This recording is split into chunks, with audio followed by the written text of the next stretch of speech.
ఇప్పుడు మా బంగారు తల్లి మా రేవతి చెబుతుంది, ఇక్కడ ఎవరైనా బుద్ధిహీనులు ఉంటే మారిపోతారు, చక్కగా బుద్ధి తెచ్చేసుకుంటారు ఒక్క దెబ్బకే. ఇప్పుడు నువ్వు ఇంటికి వెళ్ళాక అమ్మ టిఫిన్ పెడతా, భోజనం పెడతా? భోజనం పెడతా. అమ్మ తినిపిస్తుందా లేదా నువ్వే తింటావా? ఒక్కోసారి అమ్మ తినిపిస్తే ఒక్కోసారి రైట్. నీకు ప్లేట్లో పెట్టేసింది అమ్మ కలిపేసి, అప్పుడు ఎవరో వచ్చి "ఫు" అని ఊసాడు, తింటావా? అది చీ అంటే అమ్మాయి బుద్ధి జ్ఞానం ఉంది కదా అనుకుంటాను.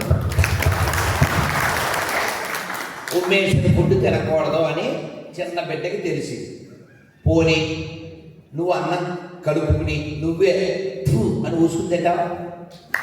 తినవు. ఎందుకని? ఎందుకు ఉయ్యకూడదు అన్నంలో? అన్నంలో ఉయ్యచ్చా? ఎందుకు ఉయ్యకూడదు? బ్రహ్మస్వరూపంగా ఉన్నాను సార్, అంతా బొమ్మరిల్ డాడీ అయిపోయారు. అది అమ్మవారు ఇచ్చిన అన్నం అని అమ్మ చెప్తుంది.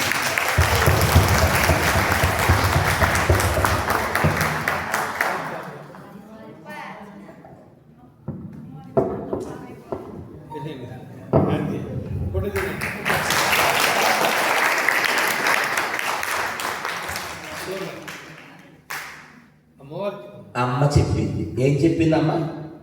అమ్మవారు ఇచ్చిన అన్నం. చప్పట్లు వీళ్ళ అమ్మ కొట్టాలి.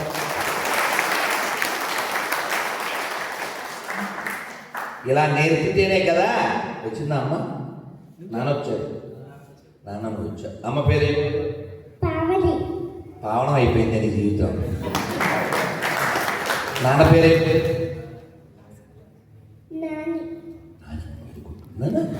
సో నాని, నువ్వు నాని యొక్క మహారాణి కదా. Every daughter is dad's little prince కదా. కాబట్టి మన పిల్లలు చెడ్డోళ్ళు కాదండి, మనం వదిలేస్తే చెడ్డోళ్ళు అయిపోతారు. అదైనా మీరు కాశ్మీర్ కేరళ ఫైల్స్ చూసారా? అందులో ఈ ఆధార్ శర్మ హీరోయిన్ ఉంటుంది. వాళ్ళు తినడానికి కూర్చుంటే ముస్లిం ఫ్రెండ్ ఏదో ప్రే చేస్తుంది, క్రిస్టియన్ ఫ్రెండ్ ఏదో ప్లే చేస్తుంది. ఇది పిల్ల అంటే మా మమ్మీ నాకేమీ నేర్పలేదు, అలా తినేయడమే అంటది. తినేయడం పెద్ద పని ఉంది, పందిదే అంటుంది. అది పనే ఉందే, తినడం పెద్ద పని ఏంటిది, పందిదే అంటుంది. కానీ అన్నానికి దండం పెట్టి తినాలి అనే సంస్కృతి తెలిసిన వాడు మాత్రమే హిందువు. ఆహారంలో దైవాన్ని చూసేవాడు మాత్రమే హిందువు. మట్టిలో, నీళ్లలో, గాలిలో, పక్షిలో, పశువులో, డబ్బులో, పుస్తకంలో, సమస్తంలో మాతృభావన కలిగిన వాడు మాత్రమే హిందువు. వీళ్ళు కదా భవిష్యత్తు నిర్మించేది.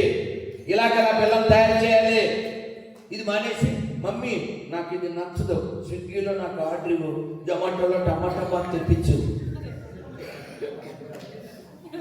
అది తప్పేవారు అమ్మదే, ఆ తప్పు నాన్నదే. కాబట్టి అమ్మ నాన్న యొక్క విలువ పిల్లలకి బాల్యంలో తెలిస్తే వృద్ధాశ్రమాలు పుట్టవు, అనాథాశ్రమాలు తయారవవు. నువ్వెంత డబ్బు సంపాదించినా, ఎంత పేరు సంపాదించినా